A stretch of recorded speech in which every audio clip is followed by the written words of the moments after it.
ఆముదాల వలస మండలం పాతూరు కొత్త వలస వద్ద కొనసాగుతున్న అనధికార ఇసుక ర్యాంపులపై వైసీపీ నేత తమ్మినేని సీతారాం తీవ్ర ఆగ్రహం వ్యక్తం చేశారు. ఇసుక మాఫియా దాడిలో గాయపడిన బాధితులను పరామర్శించారు. ఇక అధికారులు మొద్దు నిద్రవీడి అనధికార ఇసుక ర్యాంపులను మూసివేయాలని ఆయన డిమాండ్ చేశారు.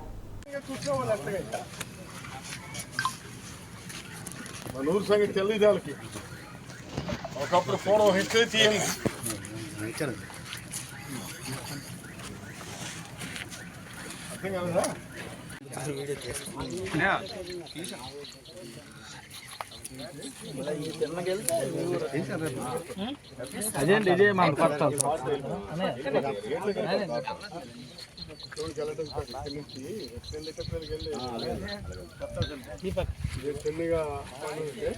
అదే కొత్త అదే కొత్త బిల్డింగ్ వీపులు ఇచ్చేస్తా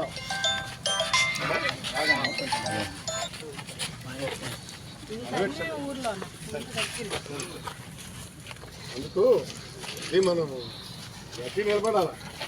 ఇక్కడ మన ఎస్సీ దొబ్బి మీరు అడ్డు పెట్టారు.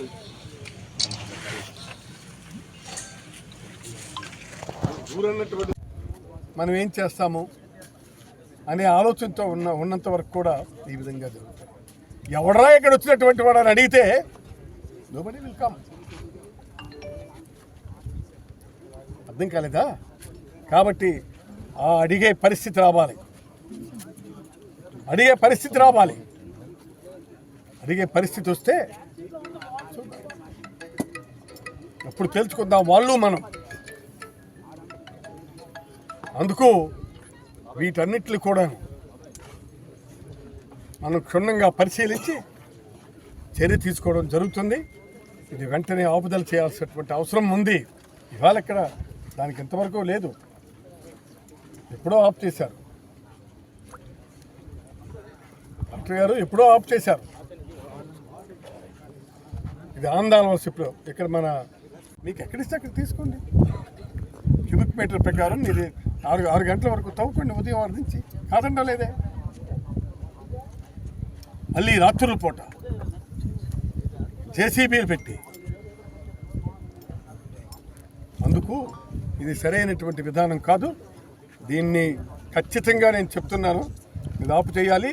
లేకపోతే అఖిలపక్షం ఖచ్చితంగా దీని మీదను విజిట్ చేస్తారు. విజిట్ చేసి చర్య తీసుకుంటారని చెప్పి మీ అందరికీ నేను మనవి చేసుకుంటున్నాను. మానవత్వం మనకు లేదా? మానవత్వం మనకి లేదా? ఉంది కదా. మానవతావాదులు ఎవరైనా సరే దీన్ని అంగీకరిస్తారా? మీరు ఆలోచించండి. ఇదేం న్యాయం? ఇది ఎక్కడ న్యాయం? ఇవాళ వాళ్ళు మొత్తం వెహికల్స్ అన్నీ కూడా మోస్ట్ మోడర్న్ వెహికల్స్తో ఇవాళ తీస్తున్నారు. ఊళ్ళల్లో భయభ్రాంతులు కల్పిస్తున్నారు. వాళ్ళు ఏమిటంటే మొన్న ఒక 70-80 మంది వెళ్ళి పాతూరు మీద పడ్డారు రాత్రిపూట. వాళ్ళు ఏం చేస్తారు? చిన్న ఊరు అయితే కొట్టేస్తారా? కొట్టేసి తీసుకెళ్ళిపోతారా? ఇదేనా పరిపాలన? నేను అడుగుతున్నాను. చంద్రబాబు నాయుడు గారు మీరు ఈ రాష్ట్రాన్ని పాలిస్తుండి ఏమిటి అరాచకం? ఈ అరాచకత్వాన్ని మీరు ఆపలేరా? ఆపలేకపోతే చేతులు ఎత్తేయండి. మా వల్ల కాదు, మేము ఆపలేము అని చెప్పండి. అంతేగాని ఈ విధమైనటువంటి దాష్టికం చేసి న్యాయాన్ని నిలదీస్తే మీరు ఎవరైనా నిలబడతారా? మీకు ఇచ్చినటువంటి ఆర్డర్లు ఎక్కడిచ్చారు? మీకు ఇక్కడికి సంబంధించి దీనికి సంబంధించి ఇది కొత్త వలస విలేజ్, తర్వాత పాతూరు, మన ఇది కూడా ఉంది. శ్రీకాకుళానికి జిల్లా కలెక్టర్ ఇన్ఛార్జు.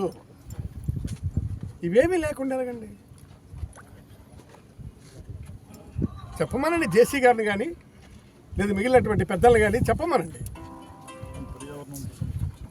పర్యావరణానికి ఎఫెక్ట్ ఉంది, పర్యావరణం ఎఫెక్ట్ వస్తుంది. కాబట్టి దీన్ని ఎట్టి పరిస్థితుల్లోనూ కూడా తక్షణమే ఉన్న ఫలంగా స్టాప్ చేయాల్సినటువంటి అవసరం ఉందని చెప్పి నేను భావిస్తున్నాను.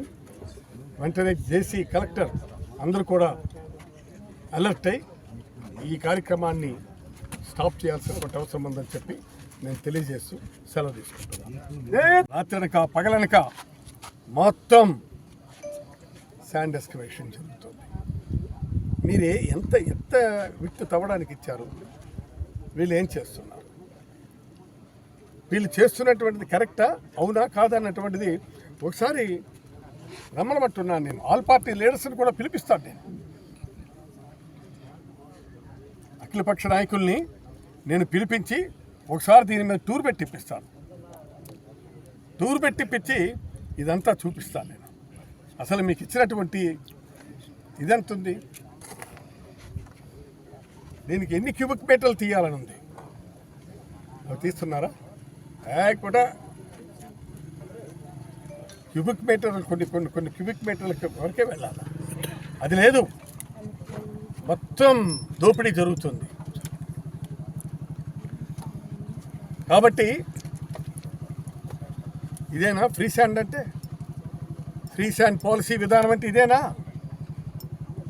చెప్పండి. ఫ్రీ శాండ్ పాలసీ ఇదేనా? ఫ్రీ శాండ్ పాలసీ అంటే ఎవరైనా ఓకే. అలాగే గ్రామాల్లో ఉన్నటువంటి వాళ్ళు ఇల్లు కట్టుకోవడానికి దేనికో తెచ్చుకుంటూ వీఆర్ వెరీ వెరీ హ్యాపీ. అక్కడ ఫ్రీ శాండ్ లేదు. వాళ్ళు ఏదో బండి మీదో రిక్షా మీదో వేసుకొని తెచ్చుకుంటే దానికి పెద్దగా ఆర్భాటం చేస్తున్నారు. వీళ్ళు ఏదో అల్టిమేట్ సర్వైవల్స్ లాగా. ఇదేం పద్ధతి? ఇదేనా పద్ధతి? నేను అడుగుతున్నాను చంద్రబాబు నాయుడు గారిని, ఈ పద్ధతినే కొనసాగిస్తున్నారా రాష్ట్రం మొత్తం మీద? రాష్ట్రం మొత్తం మీద మీరు ఇదే పద్ధతి కొనసాగిస్తే ఎక్కడ నదులు ఉండవు, తటాకాలు ఉండవు, గ్రామాల్లో కూడా ఉండవు, గ్రామాలు కూడా ఉండవు. ఈ విధమైనటువంటి పరిస్థితుల్ని మనం ఎదుర్కోవాల్సి వస్తుంది.